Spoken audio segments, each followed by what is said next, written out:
भाषा विवाद को सुलझाने की कोशिश तेज हो गई है। सरकार द्वारा गठित कमेटी की पहली बैठक हुई, जिसमें शिक्षा विभाग के अधिकारियों से तमाम क्षेत्रीय भाषा के शिक्षकों और छात्रों की संख्या का ब्यौरा मांगा। हालांकि बीजेपी ने कमेटी की बैठक को सिर्फ आई वॉश करार दिया है। देखिए रिपोर्ट।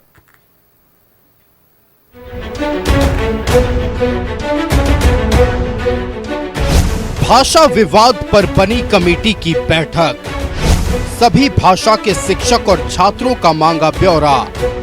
शुक्रवार को होगी कमेटी की दूसरी बैठक। झारखंड शिक्षक पात्रता परीक्षा की नई नियमावली में मगही, भोजपुरी और अंगिका को नहीं शामिल करने पर उठे विवाद को सुलझाने के लिए सरकार द्वारा गठित कमेटी की पहली बैठक में कोई फैसला नहीं हो सका। कमेटी ने पूछा था कि जेटेट की पुरानी नियमावली में 2012 तक आखिर किस आधार पर भोजपुरी, मगही और अंगिका को शामिल किया गया था और अब नई नियमावली में इन भाषाओं को हटाने का आधार क्या है। शिक्षा विभाग के अधिकारियों से इस पर तथ्यात्मक और प्रशासनिक डेटा उपलब्ध कराने को कहा था, लेकिन अधिकारी कोई रिपोर्ट नहीं पेश कर सके, जिसके बाद कमेटी ने अब राज्य में सभी क्षेत्रीय भाषाओं के शिक्षकों और छात्रों की संख्या का ब्यौरा मांगा है। तो हम लोगों ने एक अभी प्रश्न किया है उनसे कि एक ब्यौरा आप इस कमेटी को उपलब्ध कराइए कि हर भाषा जो हमारे स्टेट और क्षेत्रीय भाषाएं हैं उनके शिक्षकों की संख्या कितनी है, छात्रों की संख्या कितनी है पूरे राज्य भर, ताकि हम लोग एक निष्कर्ष निकाल सके कि कौन से आधार पे लोगों ने नियमावली तैयार किया है और नियमावली में हम ये भी देखेंगे कि उसके आलोक में उन भाषाओं के शिक्षक है या नहीं है। अभी संबंधित पदाधिकारियों को निर्देश दिया गया है कि तथ्यों और साक्ष्यों को जुटान करें और तत्पश्चात उस पर निर्णय किया जाएगा। तथ्य हैं और जिन चीज़ों पर इसको सुधारना है, करना है, उसको लेकर के विभाग को कुछ निर्देश दिया गया और उम्मीद है कि इसके बाद की अगली बैठक भी जल्द होगी। अब कमेटी की दूसरी बैठक शुक्रवार को होगी। रिपोर्ट मिलने के बाद आगे कोई फैसला लिया जाएगा। दूसरी ओर बीजेपी ने भाषा विवाद पर कमेटी के गठन और बैठक को सिर्फ आई वॉश करार दिया है। ये कमेटी का काम कुछ नहीं, कमेटी का काम सिर्फ आई वॉश करना है। अगर आपके पास आंकड़े ही नहीं है, सरकार को अपने भौगोलिक जगहों की जानकारी ही नहीं है, तो इस सरकार से यहाँ की जनता क्या अपेक्षा कर सकती है।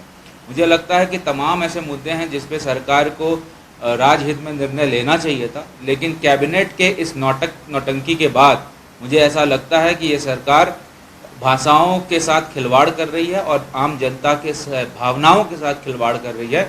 नई नियमावली के अनुसार जेटेट परीक्षा की प्रक्रिया शुरू हो चुकी है।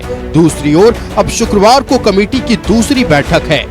हो सकता है कि दूसरी बैठक के बाद कमेटी कोई सुझाव या रिपोर्ट सरकार को सौंपे, लेकिन क्या इन सुझावों को आगामी जेटेट परीक्षा में माना जाएगा, इस पर संशय बरकरार है। न्यूज़ 11 भारत के लिए रांची से विपिन उपाध्याय और रुचि शर्मा की रिपोर्ट।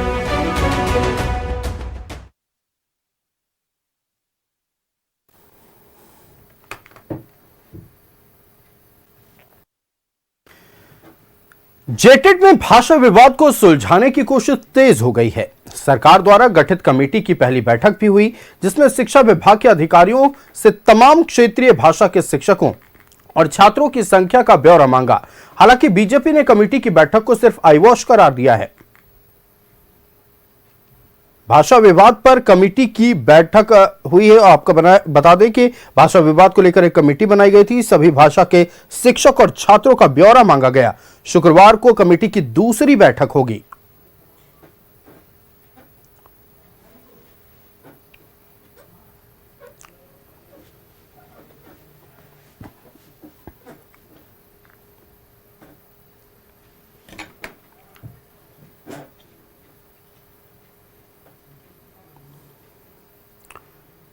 संवाददाता राकेश हमारे साथ न्यूज रूम से लाइव जुड़ रहे, सीधे राकेश का रुख करते हैं। राकेश, देखिए जेटेट में जो भाषा विवाद चल रहा है उसको सुलझाने के लिए एक कमेटी बनाई गई थी। उस कमेटी की आज बैठक हुई, कई बिंदुओं पर चर्चा की गई। शिक्षा विभाग के अधिकारियों से शिक्षकों के, विद्यार्थियों का ब्यौरा मांगा गया, लेकिन दूसरी तरफ भारतीय जनता पार्टी इस बैठक को महज आई वॉश बता रही है। पहले तो यह बताएं कि आज बैठक के दौरान क्या कुछ हुआ और अगली बैठक में क्या हो सकता है। देखिए, भाषा विवाद को लेकर सरकार ने जो कमेटी गठित की थी 5 मंत्रियों की यह कमेटी बनाई गई, जिसमें योगेंद्र प्रसाद महतो हैं, सुदीप कुमार सोनू हैं, दीपिका पांडे हैं, अलावा वित्त मंत्री राधा कृष्ण किशोर को रखा गया है। आज उसी कमेटी की पहली बैठक थी। हालांकि यह बैठक आप बहुत कह सकते हैं कि फुलफिल नहीं रहा, कोई निष्कर्ष पर ये लोग नहीं पहुंच पाए। वित्त मंत्री का साफ तौर पर यह कहना था, जब बैठक से वो निकले तो उन्होंने कहा कि देखिए अधिकारी जो थे वो पूरी तैयारी के साथ नहीं पहुंचे थे, तो अगली बार ये बैठक कही जा रही है, फ्राइडे को फिर लोग बैठेंगे, फिर से बैठक होगी और उसमें हो सकता है कि कुछ कॉन्क्रीट जो है वो नतीजा निकले। लेकिन आज की बैठक में ये कहा गया तहकीकात करके पूरी जानकारी इकट्ठा करके इस बैठक में पहुंचे, वो लोग अपनी पूरी तैयारी के साथ नहीं पहुंचे थे।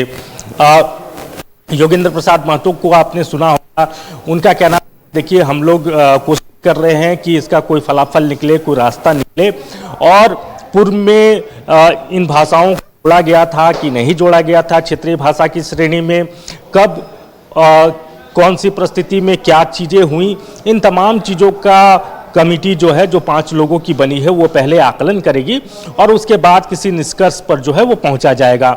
यानी क्षेत्रीय भाषा की सूची में अंगिका, भोजपुरी और मगही को शामिल कराने को लेकर जिस तरीके से कांग्रेस कोटे के मंत्री दबाव बना रहे थे राज्य सरकार पर, वो बहुत आप कह सकते हैं कि किसी निष्कर्ष पर आज की ये बैठक नहीं पहुंच पाई। अब उम्मीद करनी चाहिए कि फ्राइडे को जब ये दूसरी बैठक होगी तो उसमें कुछ नतीजा निकलेगा। लेकिन दूसरी तरफ आपने देखा होगा कि कांग्रेस के अंदर ही इसको लेकर विवाद जो है वो शुरू हो गया है। एक तरफ मंत्री दीपिका पांडे सिंह या राधा कृष्ण किशोर हैं, वो लगातार इस बात को कह रहे हैं कि अंगिका, भोजपुरी और मगही को क्षेत्रीय भाषा की सूची में शामिल करना होगा। जेटेट की जो परीक्षा है उसमें इन भाषाओं को शामिल करना होगा, उस नियमावली में रखना होगा। दूसरी तरफ कांग्रेस के ही वरिष्ठ नेता हैं बंधु तिर्की, उन्होंने कल जिस तरीके से प्रेस कॉन्फ्रेंस किया और ये कहा कि इसकी ज़रूरत नहीं है, यहाँ क्षेत्रीय भाषा की सूची में जो है अंगिका, भोजपुरी और मगही को शामिल करने की ज़रूरत नहीं है। बिहार का उन्होंने उदाहरण दिया कि बिहार में इसकी बहुलता है, लोग वहाँ ज़्यादा इन भाषाओं का इस्तेमाल करते हैं अपने बोलचाल में, बावजूद इसके बिहार सरकार में इन भाषाओं को क्षेत्रीय भाषा की श्रेणी में नहीं रखा गया है।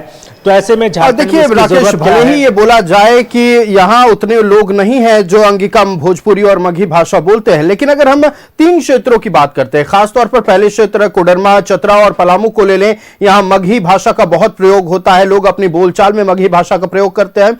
दूसरी तरफ चले तो देवघर, गोड्डा, महागामा, ये वो इलाका है जहां अंगिका भाषा का प्रयोग होता है और बड़ी संख्या में लोग, या यूं कहें 2-3 जिलों में लोग इन भाषाओं का प्रयोग करते हैं। ऐसे में कहीं ना कहीं भारतीय जनता पार्टी जो कह रही है कि उन वहां के विद्यार्थियों के साथ अनदेखी हो जाएगी, उनके भविष्य के साथ अनदेखी हो जाएगी, यह पूरी तरह से मेल खाता हुआ नजर नहीं आ रहा है। 9 भाषाएं हैं जिसमें 5 जो है वो जनजातीय भाषा है और 4 जो है वो क्षेत्रीय भाषा की श्रेणी में रखा गया है। जहाँ तक बीजेपी का सवाल है तो बीजेपी के अपने कंसर्न हैं, बीजेपी अपने तरीके से चीज़ों को रख रही है। ख़ासतौर पर अमित मंडल जो कि पूर्व विधायक हैं, जो कि गोड्डा से आते हैं, तो उनका इस बात को लेकर लगातार सवाल ज़रूर उठ रहे हैं उनके तरफ से, क्योंकि उनके क्षेत्र में अंगिका जो है उसको बोला जाता है, तो वहाँ बहुलता है, अंगिका बोलने वाले लोग वहाँ हैं, इसलिए वो इस बात को उठा रहे हैं। तो अपने अपने क्षेत्र विशेष की राजनीति आप कह सकते हैं कि ये लोग कर रहे हैं। दीपिका पांडे सिंह भी उसी क्षेत्र से आती हैं, महागामा से, तो उनके क्षेत्र में भी अंगिका को बोला जाता है, लिहाजा उनकी कोशिश है कि क्षेत्रीय भाषा की सूची में अंगिका को शामिल कराया जाए। जहाँ तक पलामू प्रमंडल की बात है तो वहाँ से राधा कृष्ण किशोर आते हैं, वहाँ मगही और भोजपुरी बोला जाता है, लिहाजा उनकी कोशिश है कि मगही भोजपुरी को जगह मिले। तो जो जिस क्षेत्र की, जिस बेल्ट की राजनीति करता है, उनकी कोशिश ये है कि मेरा वोट बैंक खराब ना हो और इसीलिए इस चीज़ को आप कह सकते हैं कि तूल दिया जा रहा है। दूसरी तरफ सरकार ने एक रास्ता बनाने की कोशिश की है, कमेटी बनाई है 5 लोगों की। अब ये 5 लोग आपस में मिलकर तय करेंगे कि क्या इन भाषाओं को क्षेत्रीय भाषा की सूची में शामिल कराना चाहिए या नहीं। पहली आज बैठक हुई, बहुत सकारात्मक आप कह सकते हैं ये बैठक, लेकिन नतीजा सिफर रहा। उम्मीद करनी चाहिए फ्राइडे को जब ये लोग फिर बैठेंगे पूरी तैयारी के साथ, जब अधिकारी आएंगे तो शायद कोई रास्ता आपको बनता हुआ नजर आएगा। जाहिर तौर पर हजारों विद्यार्थी भी इसी उम्मीद में हैं कि शुक्रवार को जब कमेटी की अगली बैठक होगी तो उनके लिए कोई रास्ता निकल कर आएगा। खासकर उन क्षेत्रों के लोग जहां मगही, भोजपुरी और अंगिका भाषा का प्रयोग आपसी बातचीत में या यूं कहें सदियों से होता आ रहा है। आपका हमारे साथ जुड़ने के लिए राकेश और तमाम जानकारियां साझा करने के लिए बहुत शुक्रिया।